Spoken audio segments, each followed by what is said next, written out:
Mr. Manish Wadhwa is here among us. I'll request you all to kindly rise up on your places and please give a round of applause for our guest of the day, Mr. Manish Wadhwa. So Mr. Manish Wadhwa is known for his charismatic voice, commanding performances that leave deep imprint on the audience. Please put your hands together once again for Mr. Manish Wadhwa, ladies and gentlemen.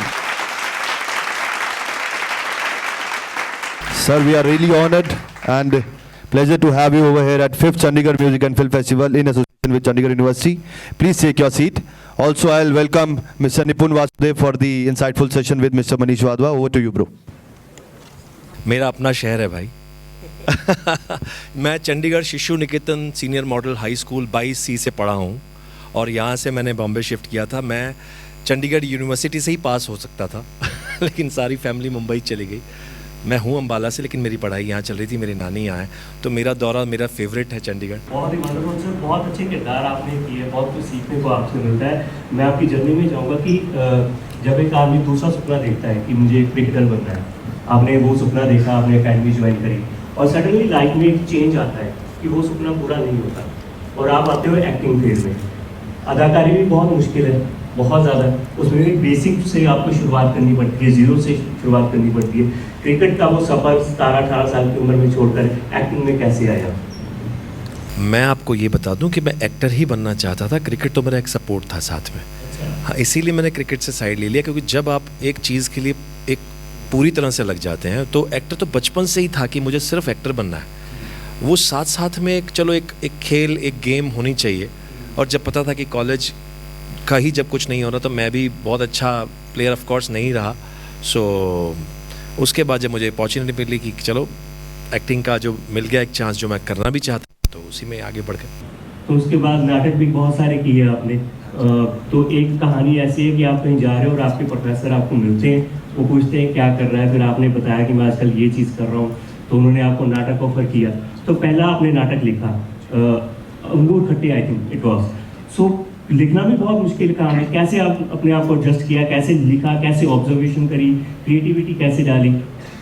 वो मैंने एक character मतलब वो एक हल्की सी one line सुनी हुई थी किसी से, तो उसके बाद उसका फिर ड्रामा की तरह से एक लिखा कि कैसे होगा, कि कैसे 5-6 लोग होंगे.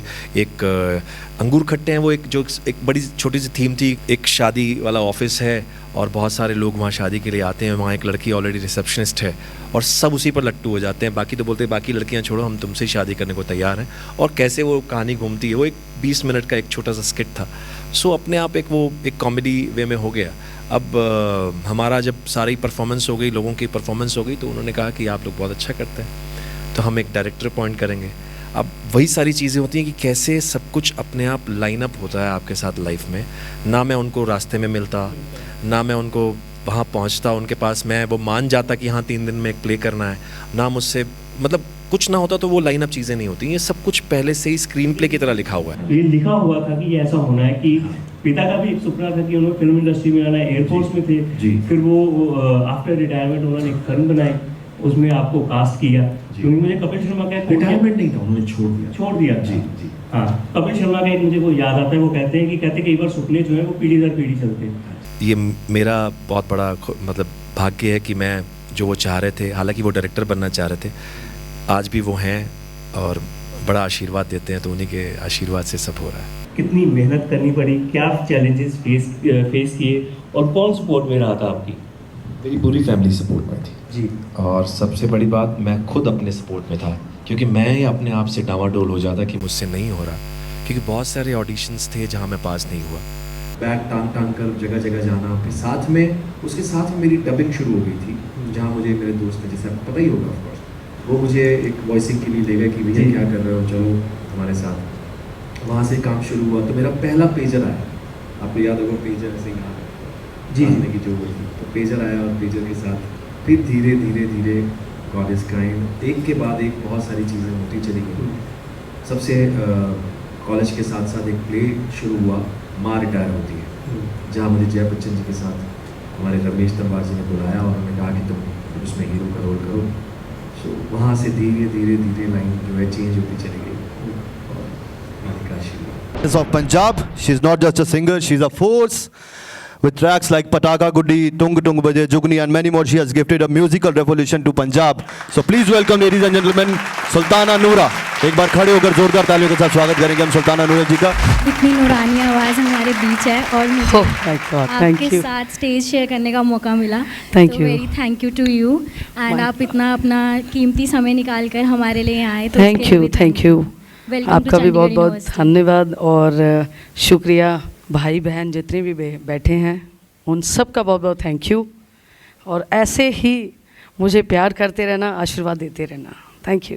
जब आपने पहला स्टेज शो करा था तो आपका एक्सपीरियंस कैसा था? जब हमने फर्स्ट शो किया था तो दोनों बहनें साथ थी और पापा, आप सबको पता है कि गुरु भी वही हैं और पापा भी वही हैं, उनसे ही सीखा है आज तक। जब हमने पहला गाना बॉलीवुड में किया था वो था अल्लाहू कोक स्टूडियो में, उसके बाद ये पटाखा गुड्डी।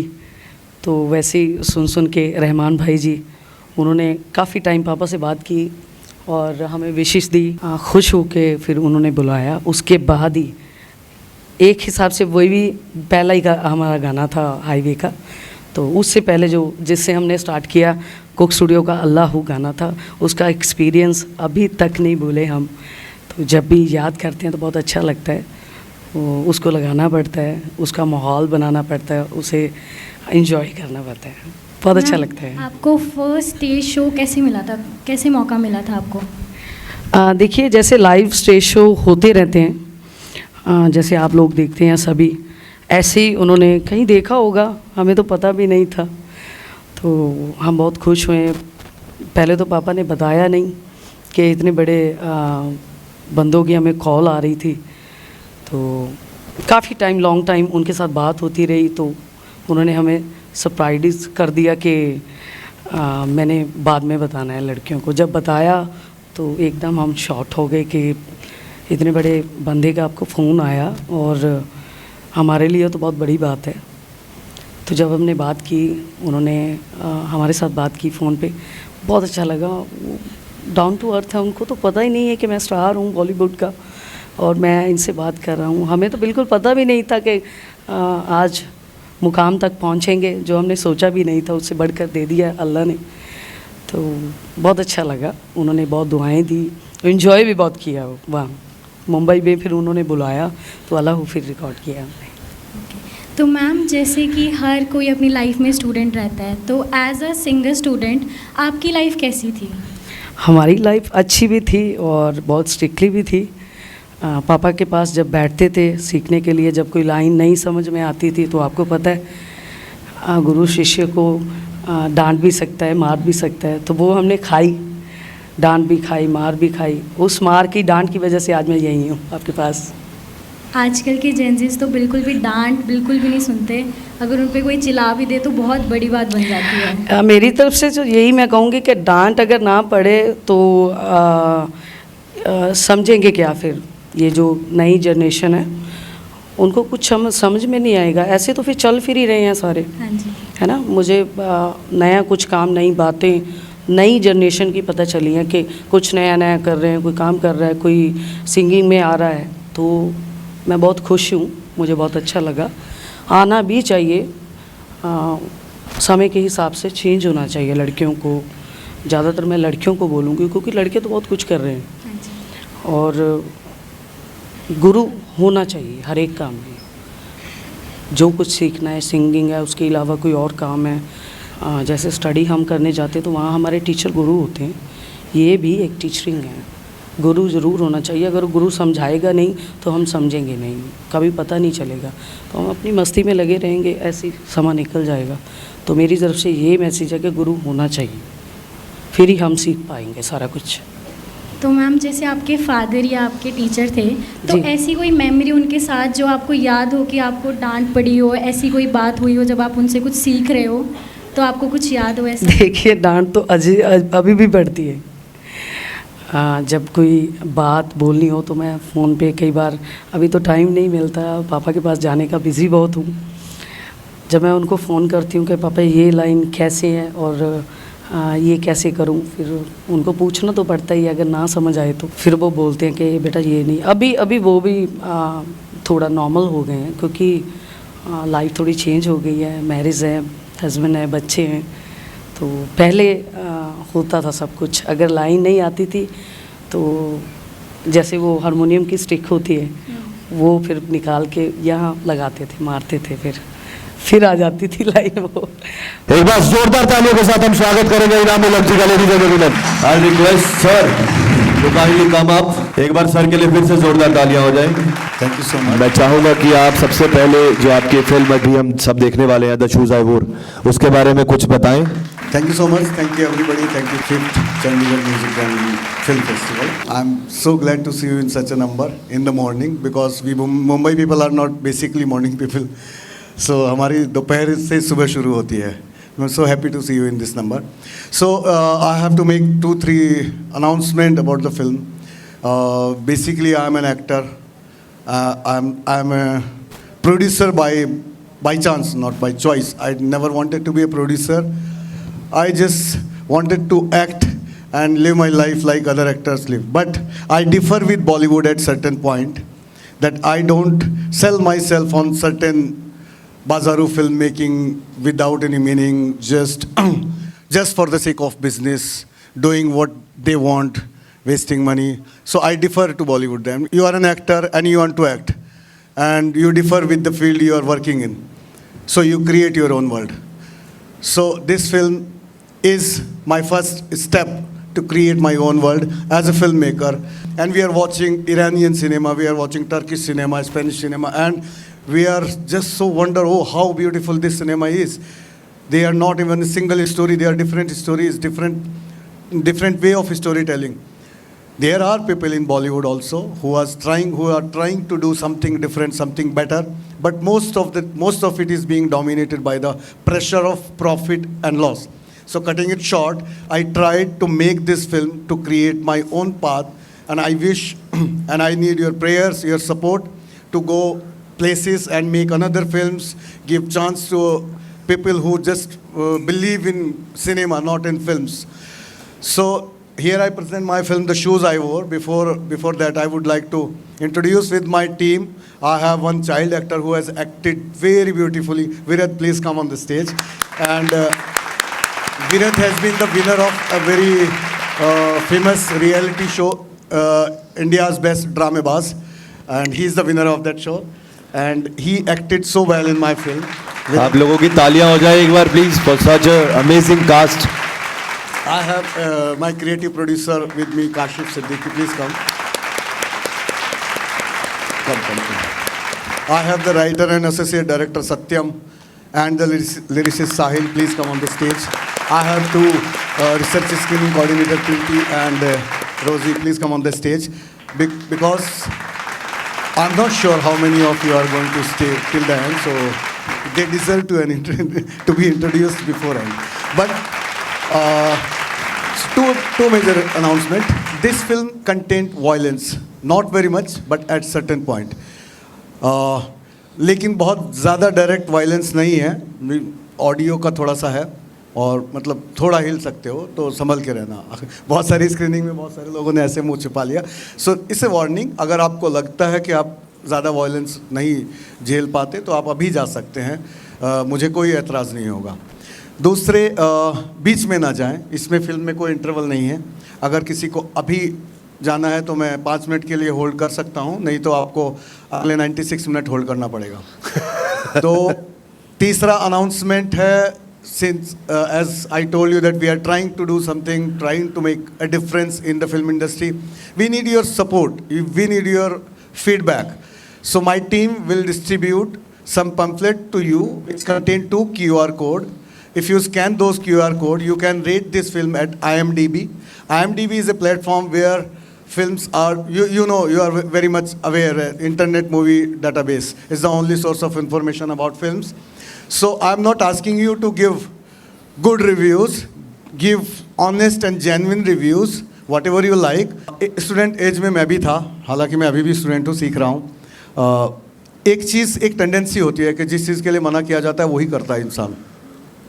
तो मैं आपको सेंसिबल मानता हूं कि आप उनमें से नहीं हो, क्योंकि आप सुबह सुबह सिनेमा देखने आए हो तो थोड़ा सा तो सेंसिबल होंगे, मेरी रिक्वेस्ट को कंसिडर करेंगे। A very warm, very honored welcome to 5th Chandigarh Music and Film Festival at Chandigarh University. कैसा लग रहा है आपको यहाँ पर आकर?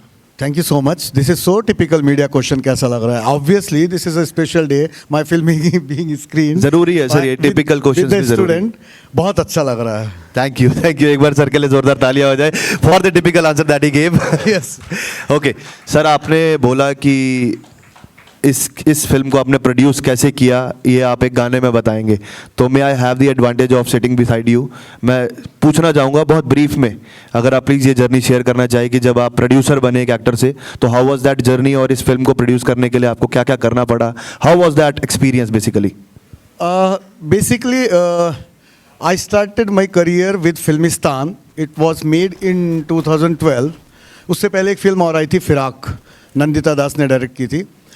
तो उस in the mean time I was writing comedy circus and Karamchand and other television stuff, but not typical सास बहू, ओनली रियलिटी शोज और सम जैसे डिज्नी पे बच्चों के शोज हैं। तो Filmistan got me limelight, it made me star overnight. वो लोगों के लिए रातों रात वाला था, लेकिन मेरे लिए उससे पीछे की 30 साल की जर्नी थी। And I was flooded with the offers every day, every week I was getting offers. I was like on cloud 9. I was published on every front page of this country's newspaper, every media news channel, I was everywhere. Suddenly I realized, oh stop, now be careful, because बहुत लोग ये दिन देखते हैं फिर उसके बाद कहाँ गायब हो जाते हैं। वो बहुत पेनफुल होता है, क्योंकि मेरी फ़िलासफ़ी है लाइफ में, मेरी फ़िलासफ़ी नहीं, नेचर की फ़िलासफ़ी है, हर उरूज को जवाल है, मतलब जो उगता है वो डूबता भी है। तो दुनिया में कोई भी आदमी कोई भी जर्नी शुरू करे, अगर वो पीक पे जाना चाहता है तो उसको डेफिनेटली ढलान से भी गुजरना पड़ेगा। तो मुझे बहुत पहले से ये अवेयरनेस रही है कि मुझे ढलान पे जाने से डर लगता, मतलब मुझे वो नहीं झेलना था कि आज मुझे लोग नहीं पहचान रहे, वो उतार जो चढ़ने के बाद। तो इसलिए मैंने डिसाइड किया चढ़ना ही क्यों, अगर बिना चढ़े भी वो काम हो सकता है जो चढ़ के हो रहा है। तो मैंने वो सोचा, मेरी एक फ़िलासफ़ी जनरेट करी कि वहाँ पे जाके लोग क्या करते हैं, चोटी पे जाके झंडा ही तो गाड़ते हैं। बहुत सारे सोशल मीडिया इन्फ्लुएंसर्स हमारे बीच में हैं।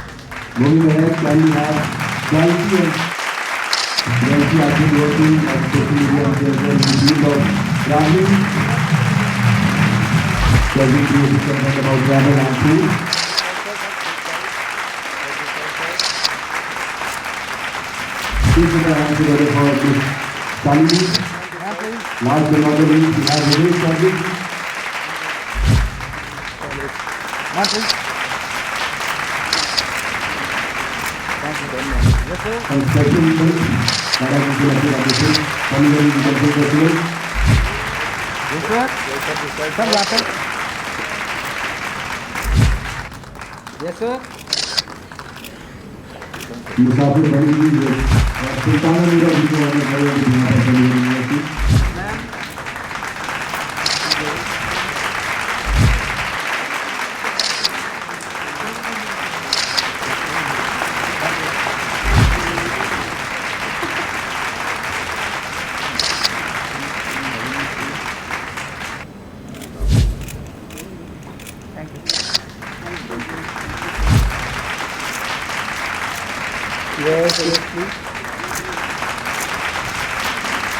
It's time for a very special moment. हम सब लोग खड़े होकर उनका वेलकम करेंगे. Welcoming an actor who has given us a lifetime of smiles, warmth and wisdom, the legendary Mr. Anand Desai, famously known and loved as Babuji from the iconic show खिचड़ी. एक बार जोरदार तालियों के साथ स्वागत करेंगे मिस्टर आनंद देसाई जी का. Please ladies and gentleman, आप आज भी उतने ही हैंडसम और उतने ही स्मार्ट लग रहे हैं जितने आप 20-30 साल पहले लगा करते थे. I still remember that movie.